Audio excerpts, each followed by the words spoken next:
Assalamualaikum warahmatullahi wabarakatuh. Selamat pagi Bu Muas dan juga rekan-rekan sekalian.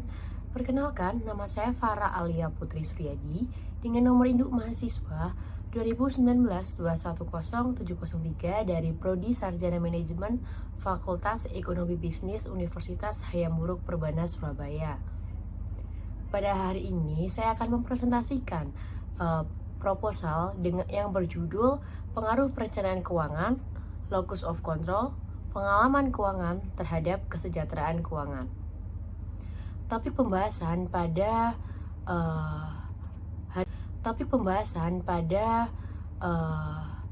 hari ini yaitu bab 1 tentang latar belakang, tentang perumusan masalah, tujuan penelitian, manfaat penelitian, sistematika penulisan. Untuk bab 2 membahas tentang penelitian terdahulu, landasan teori, hubungan antar variabel, kerangka pemikiran, hipotesis penelitian. Untuk bab 3 membahas tentang rancangan penelitian, batasan penelitian, identifikasi variabel, definisi operasional dan pengukuran variabel, instrumen penelitian, populasi, sampel dan teknik pengambilan, sampel, data dan metode pengumpulan data, uji validitas dan reliabilitas, dan yang terakhir teknik analisis data. Langsung kita masuk ke bab 1 tentang latar belakang.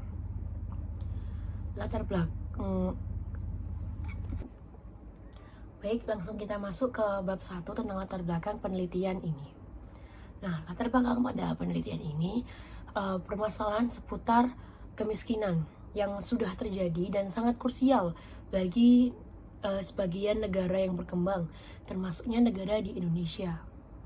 Berkembangnya perekonomian di Indonesia itu memberikan dampak terhadap kesejahteraan keuangan.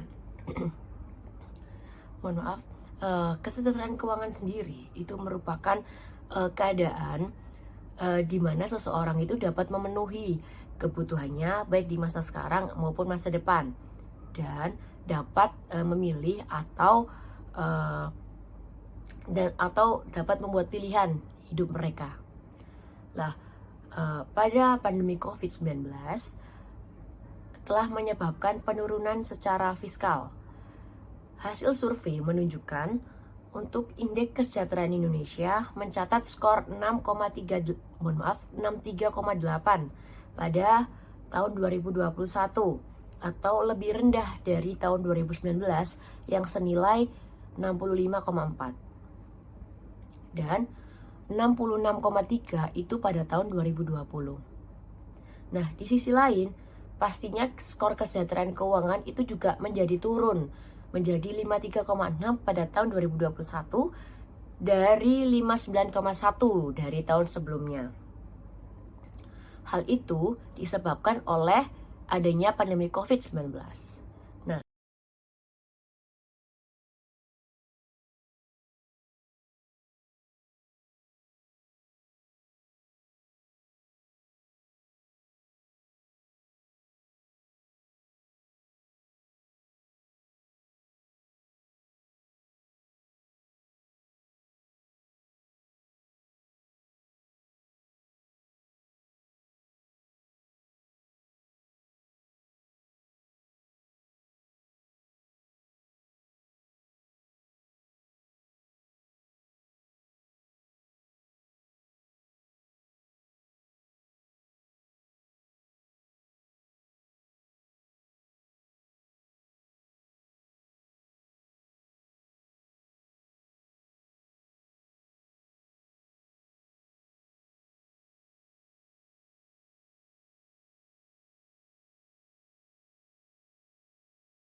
lalu variabel dikatakan valid jika signifikan korelasinya lebih kecil dari 0,05 signi atau signifikan 0,5 kurang dari 0,5. Lalu untuk uji reliabilitas sendiri adalah mengungkapkan konsistensi dan stabilitas skor skala pengukuran.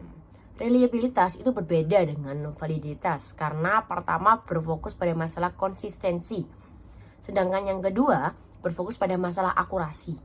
Suatu kuesioner dikatakan reliable atau reliable jika tanggapan responden terhadap pernyataan tersebut konsisten atau stabil dari waktu ke waktu. Suatu alat diukur dikatakan reliable jika koefisien alfa current band-nya lebih besar 0,6.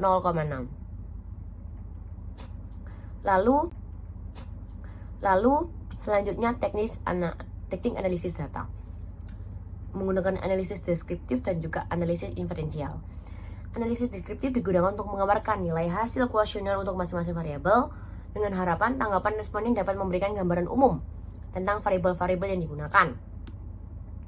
Lalu untuk analisis inferensialnya, pada penelitian ini menggunakan structural equation modeling atau partial least square atau SMPLS dengan software SmartPLS. Yaitu yang pertama ada analisis structural equation modeling atau SEM, dan juga yang kedua ada partial least square atau PLS, dan yang selanjutnya yaitu konseptualisasi model dengan persamaan atau Y sama dengan alpha plus koefisien regresi yang diuji X1 perencanaan keuangan dan juga X2 locus of control dan juga X3 pengalaman keuangan. Lalu untuk model pengukurannya outer model itu menggunakan uji conference validity dan discriminant validity dan composite reliability. Lalu model struktural inner atau inner model itu menggunakan R square untuk variable dependent, untuk Stone-Geiser chi-square test untuk predictive relevance dan uji T serta signifikasi dari koefisien parameter jalur struktural. Dan selanjutnya uji hipotesis. Jadi uji hipotesis itu digunakan untuk menilai apakah dalam menilai signifikasi pengaruh antar variabel perlu dilakukannya prosedur bootstrapping. Mungkin itu saja yang dapat saya presentasikan dari hasil penelitian yang saya ajukan. Mohon maaf bila ada salah kata bagi yang saya sengaja ataupun tidak sengaja. Akhir kata, wassalamualaikum warahmatullahi wabarakatuh dan selamat pagi.